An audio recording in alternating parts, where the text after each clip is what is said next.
everyone. I'm Amy. Jared. So we were both participants on this year's Young Adult March of the Living. And for me, I feel like a truly lucky girl because this was not my first, but my second time on the trip. I went first in high school 12 years ago at the age of 17, and I've definitely changed and matured, I like to think, quite a bit between now and then. My high school trip was really my first time away from home and my first time in Israel. I did everything as expected. I cried in the camps, met future university friends, and kissed the ground upon landing in Israel.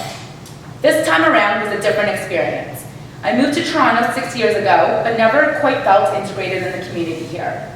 At my mother's insistence, I reluctantly signed up for the trip and dragged my cousin Jared along with me. We attended our first meeting in January, where I found my roommate and met our incredible survivors, Fahey and Georgie. I shared my excitement with my parents, and next thing I knew, my mom and dad were signed up for the trip also. While I only saw my parents a few times during the 2 weeks, each time was more special than the last. But the most special moment for me was the day of the march as well.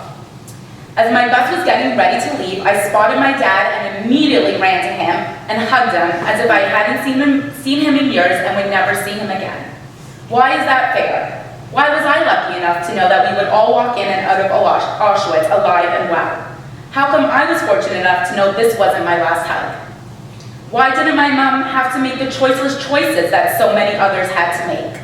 And choiceless choices, just so everyone knows was a term coined by Lawrence Langer to describe a situation where there is no good, successful choice, and it was often used to talk about the Holocaust. How does a mother go on when she is sent in one direction and her child in another? These are the questions I struggle with upon my return. But being back in Toronto, our group is busy planning weekly Shabbat dinners. Yes, we were just at one, and yes, we are going back. We are busy recruiting young adults for next year's trip and joining all the UGA committees. Experiencing the march with new friends you can come home to makes all the difference in the world. Shabbat Shalom.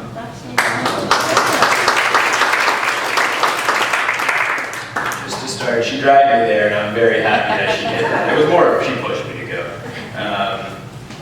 When I was asked by Amy to join her and speak tonight, all these emotions, thoughts, and feelings rushed back into my mind, and I was like, how do I put this into words, right? The trip is impossible to put into words, but I'm going to do the best I can. There were sort of three things that I took away from the trip. The first being all the sites that we visited, all the different camps, they're all so vastly different.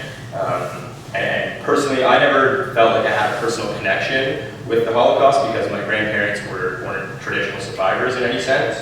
But when you're going to all these sites with 60-some other like-minded Jews, and they all have family stories of survivors, it really hit home for me. And obviously, there's so many emotional times where you just break down because it's overwhelming in so many ways.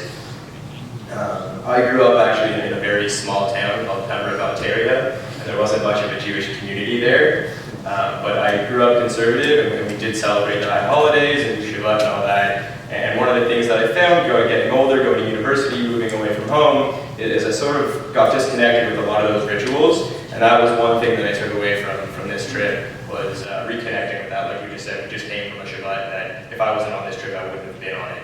At the Shabbat, and that's just fantastic, meeting so many other like-minded Jews, and it's great. Bear with me. The other thing I wanted to touch on is just how it allows you to sort of see the Holocaust through a completely different lens. Growing up, you get a lot of Holocaust education, and you hear that number, 6 million Jews, 6 million Jews. But it's hard to really put that into perspective until you're there on the sites where so many Jews were annihilated, and we're there. And Ken, you touched on this before, where you said that we're sort of able to say screw you and hold your head high, and that really resonated with me when we were walking out of Auschwitz. Our leader said, "Hold your heads high because we're here today," and that was sort of the biggest thing that I took away. Thank you so much for your time.